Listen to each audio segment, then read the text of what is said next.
السلام علیکم، میں ہوں نادر حسین نادر اور آپ دیکھ رہے ہیں اپنا favourite channel full light with Nadir Hussain Nadir. Film industry میں اختلافات، ناراضگیاں اور لڑائی جھگڑے بالکل اسی طرح معمول کا حصہ رہے ہیں جیسے ایک بڑی فیملی کے درمیان آئے روز کچھ نہ کچھ ہوتا ہی رہتا ہے۔ مگر بعض اوقات ایسا بھی ہوتا ہے کہ معمولی بات سے شروع ہونے والی تلخ کلامی سنگین نوعیت بھی اختیار کر جاتی ہے۔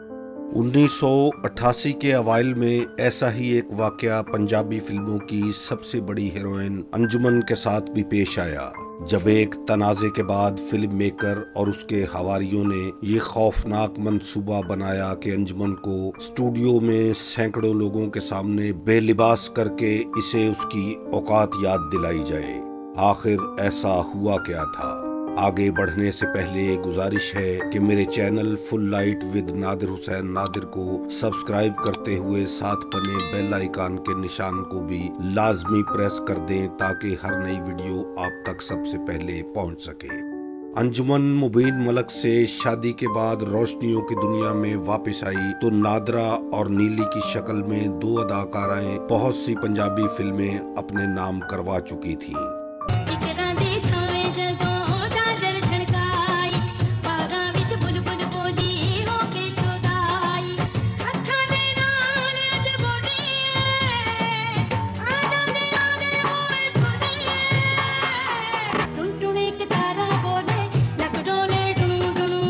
پبلک میں بھی ان کا اچھا خاصا امیج بن چکا تھا۔ جہاں تک معاوضے کا تعلق ہے تو نادرا اور نیلی کو 3-3 لاکھ کے عوض فلم میکرز ہنسی خوشی سائن کر رہے تھے۔ وقت کی گردش اسی کا نام ہے، جو آج ہے وہ کل نہیں ہوتا۔ انجمن کے ساتھ بھی قسمت یہی کھیل کھیلنے میں مصروف تھی۔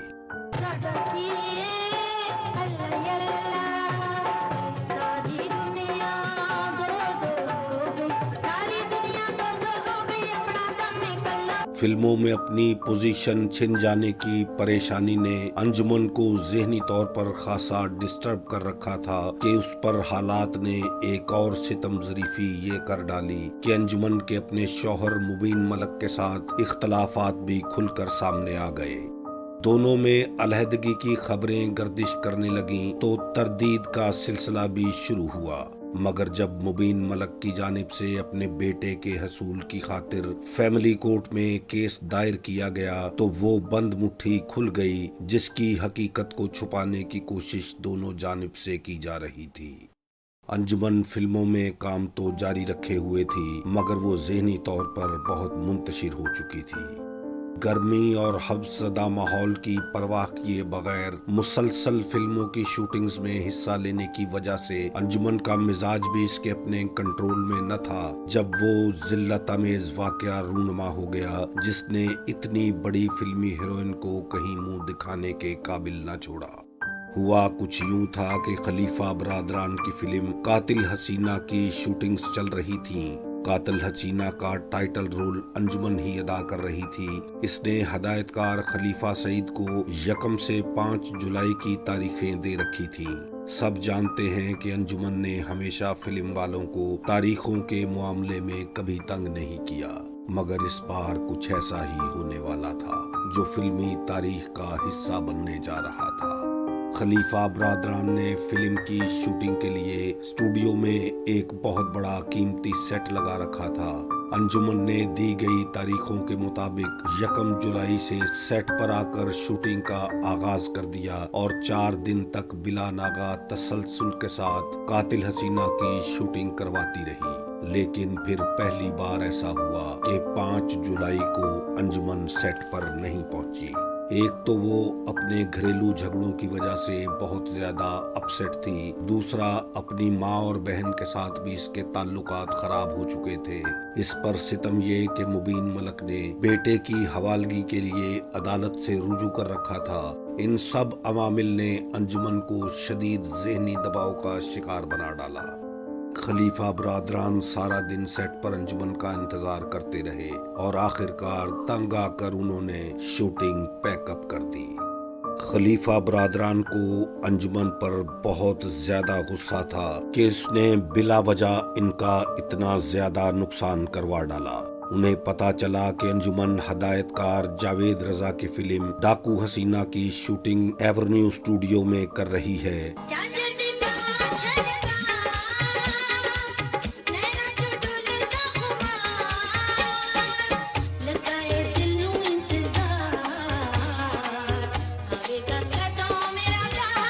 چنانچہ خلیفہ سعید اپنے بھتیجے چیتے کے ہمراہ ڈاکو حسینہ کے سیٹ پر پہنچے۔ چیتا خلیفہ نذیر اور خلیفہ سعید کے بڑے بھائی شیرو کا بیٹا ہے، جو خلیفہ سعید کے ساتھ بطور اسسٹنٹ ڈائریکٹر بھی کام کرتا ہے۔ انجمن کا چیتے سے کوئی تعارف نہیں تھا اور خلیفہ سعید نے انجمن سے گلہ کیا کہ اس کی وجہ سے ان کا بہت نقصان ہو گیا ہے۔ انجمن نے اپنی پریشانی بتاتے ہوئے خلیفہ سعید سے وعدہ کیا کہ وہ جلد ہی کوئی ایڈجسٹمنٹ کر کے ان کا کام ختم کروا دے گی، لیکن چیتا نے مداخلت کرتے ہوئے ذرا تلخ لہجے میں کہا کہ ہمارا جو نقصان ہوا ہے وہ کون بھرے گا۔ انجمن کو ایک ناواقف شخص کی یہ مداخلت بری لگی۔ اس نے بھی ذرا تلخی سے کہا کہ وہ مجھ سے لے لیں۔ چیتا پھر بھی تلخ رہا اور بولا، اگر تم ٹائم نہیں دے سکتی تو فلم چھوڑ دو۔ انجمن نے کہا، ٹھیک ہے، میں فلم چھوڑ دیتی ہوں۔ چیتا بولا، ہمارا ایڈوانس؟ انجمن نے کہا، وہ میں واپس کر دوں گی۔ چیتا پھر بولا، اور ہمارا سارا موجودہ اور آئندہ نقصان کون پورا کرے گا؟ انجمن کو غصہ آ گیا اور وہ بولی، اس کے لیے زمین پر کپڑا بچھا لینا۔ مقصد یہ تھا کہ پھر بھیک مانگ لینا۔ چیتا کو انجمن کی یہ بات سن کر بہت غصہ آیا اور اس نے آپے سے باہر ہو کر کہا، شٹ اپ۔ انجمن نے جواب میں ایک زوردار تھپڑ چیتا کے رسید کیا اور بولی، یو شٹ اپ۔ ممکن ہے معاملہ اور آگے بڑھ جاتا کہ سیٹ پر موجود لوگوں نے بیچ بچاؤ کروا دیا اور خلیفہ سعید چیتا غصے کی حالت میں سیٹ سے باہر چلے گئے۔ ممکن ہے اگر خلیفہ سعید انجمن کو بتا دیتے کہ میرے ہمراہ میرا اسسٹنٹ ڈائریکٹر ہے تو معاملہ اتنا نہ بڑھتا، لیکن ایسا نہیں ہوا۔ انجمن اس حادثے کے بعد بہت دیر تک سیٹ پر بیٹھی روتی رہی۔ بمشکل تمام اسے نارمل کیا گیا۔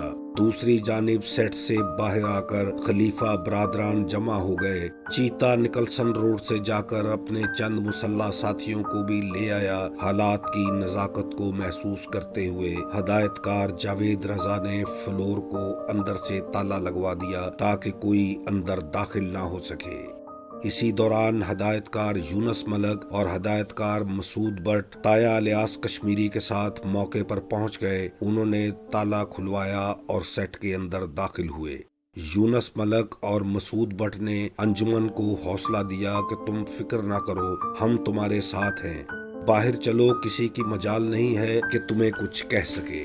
ان دونوں کے برعکس تایا الیاس کشمیری انجمن کو باہر جانے سے منع کرتے رہے، کیونکہ وہ باہر کے معاملات کا اچھی طرح جائزہ لے چکے تھے اور اپنے تجربے کی روشنی میں وہ سمجھ چکے تھے کہ خلیفہ برادران اپنی بے عزتی کا بدلہ ہر قیمت پر لیں گے۔ لیکن یونس ملک اور مسعود بٹ نے اصرار کیا کہ ان کی موجودگی میں کسی کی مجال نہیں کہ وہ کوئی غلط حرکت کر سکے۔ چنانچہ انجمن یونس ملک اور مسعود بٹ کے ہمراہ فلور سے باہر نکلی۔ فلور کے باہر کافی لوگوں کا ہجوم تھا۔ باہر نکل کر اس نے ابھی 2 قدم ہی آگے بڑھائے تھے کہ خلیفہ خورشید لوگوں کے بیچ میں سے ایک دم آگے بڑھا اور اتنا زوردار تھپڑ انجمن کے منہ پر مارا کہ سارا اسٹوڈیو گونج اٹھا۔ انجمن کا سر چکرا کر رہ گیا۔ یونس ملک اور مسعود بٹ انجمن کو تحفظ دے کر لائے تھے، لیکن وہ صرف کھڑے منہ دیکھتے رہ گئے۔ دراصل یہ سب کچھ اس قدر اچانک ہوا کہ کوئی کچھ بھی نہیں کر سکا۔ انجمن کو دکھ تھا کہ جن لوگوں نے اسے تحفظ دیا تھا وہ چپ چاپ کھڑے رہے، اور بعد میں انہوں نے الزام بھی لگایا کہ یہ سب کچھ سوچے سمجھے منصوبے کے تحت کیا گیا ہے۔ دراصل فلم انڈسٹری مجھ سے انتقام لینا چاہتی ہے اور مجھے جان بوجھ کر ذلیل کیا جا رہا ہے۔ بہرحال بیچ بچاؤ کر کے انجمن کو ڈاکو حسینہ کے دفتر تک لایا گیا، جہاں وہ بہت دیر تک زارو قطار روتی رہی۔ بعد میں انکشاف ہوا کہ خلیفہ خورشید اور چیتے نے بہت ہی گھٹیا پروگرام بنایا تھا۔ انہوں نے سازش تیار کی تھی کہ انجمن جو ہی فلور سے باہر نکلے اس کا سارا لباس تار تار کر دیا جائے، لیکن بعد ازاں صرف ایک تھپڑ پر ہی بات ٹل گئی۔ یونس ملک اور مسعود بٹ انجمن کو اس یقین دہانی کے ساتھ فلور سے باہر لائے تھے کہ خلیفہ برادران سے صلح کروا دیں گے، لیکن باہر نکلتے ہی صلح کی بجائے جنگ کا طبل بجا دیا گیا۔ یہی وہ بات تھی جس نے انجمن کے دل میں یہ وہم پیدا کیا کہ اس کے ساتھ جان بوجھ کر شرارت کی گئی ہے۔ اس نے علی اعلان یہ بات کہی کہ اگر آپ لوگ چاہتے ہیں کہ میں اب فلموں میں کام نہ کروں تو میں کام چھوڑ دیتی ہوں۔ انجمن کو یہ سانحہ اس لیے بھی بہت زیادہ محسوس ہوا کہ وہ پہلے ہی مبین ملک سے اختلافات اور علیحدگی کے بعد بہت زیادہ پریشان تھی۔ اس بے عزتی نے اس کے سارے فلمی کیریئر کو بری طرح مجروح کر کے رکھ دیا۔ اس حادثے کے بعد فلم انڈسٹری کے سرکردہ لوگوں نے یہ محسوس کیا کہ جو کچھ بھی ہوا وہ نہیں ہونا چاہیے تھا۔ اس سے خلیفہ برادران اور انجمن کی ہی بے عزتی نہیں ہوئی بلکہ اس سے پوری فلم انڈسٹری کی جگ ہنسائی ہوئی ہے۔ اس لیے فیصلہ کیا گیا کہ اس معاملے کو ختم کرنے کے لیے فوری طور پر کچھ کیا جانا چاہیے۔ قصہ طول پکڑ گیا تو مزید رسوائی ہوگی۔ انجمن پھر عورت ہے، وہ بیک وقت دو مقدمے کہاں بھگتتی پھرے گی۔ اس کے لیے تو یہی زخم سب سے زیادہ گہرا ہے کہ مبین ملک نے انجمن کے بیٹے کی واپسی کا مقدمہ دائر کر دیا ہے۔ ایک ماں کے لیے اس سے بڑا زخم کوئی ہو ہی نہیں سکتا کہ اس کے کلیجے کا ٹکڑا چھین لیا جائے۔ انہی حالات کو دیکھتے ہوئے فنکاروں کی انجمن کے صدر یوسف خان اور نغمہ نگار خواجہ پرویز نے چند مزید سرکردہ لوگوں کے تعاون سے خلیفہ برادران اور انجمن کے درمیان صلح کروائی اور معاملے کو آگے بڑھنے سے روک دیا۔ ناظرین، اگر آپ کو میری آج کی یہ ویڈیو پسند آئی ہے تو اسے لائک کریں اور میرے چینل کو سبسکرائب کرتے ہوئے ساتھ بنے بیل آئیکن کے بٹن کو پریس کر دیں تاکہ میری ہر نئی ویڈیو کا نوٹیفیکیشن آپ تک سب سے پہلے پہنچ سکے۔ اپنی بہت ڈھیر ساری دعاؤں میں یاد رکھتے ہوئے اپنا اور اپنوں کا بھی بہت ڈھیر سارا خیال رکھیے گا۔ جلد ہی کسی نئے پروگرام کے ساتھ آپ سے ملاقات ہوگی۔ اب اجازت چاہتا ہوں۔ اللہ حافظ۔